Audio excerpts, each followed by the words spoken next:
नमस्कार, मी पी.आय. कुंदनगावडे, वैराग पोलीस ठाणे प्रभारी अधिकारी।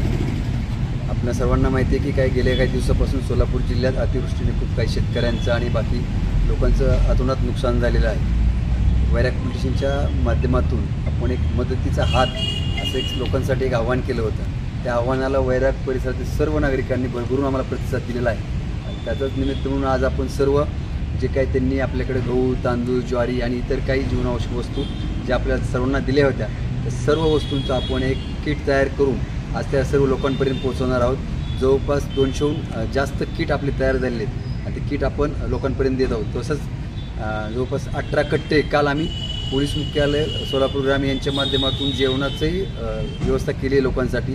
त्यांच्यासाठी 18 कट्टे ज्यामध्ये ज्वारी, गहू, तांदूळ हे काल पाठवलेलं आहे आणि आज सगळे एक किट आम्ही हे माडा परिसरातले जे बाधित लोक आहेत त्यांच्यापर्यंत आज आम्ही समक्ष जाऊन पोहोचवणार आहोत। मी पुन्हा एकदा सर्व वैरागकरांचं, त्यांच्या परिसरातल्या सर्व दानशूर व्यक्तींचं मनापासून आभार व्यक्त करतो की त्यांनी जे औदार्य दाखवलेलं आहे आणि आपण मदतीचा हात आपण पुढे केला आहे त्याच्याबद्दल आज पुन्हा आपण त्या लोकांना उभा करणार आहोत। सर्वांचं पुन्हा एकदा मनस्वी आभार व्यक्त करतो। धन्यवाद।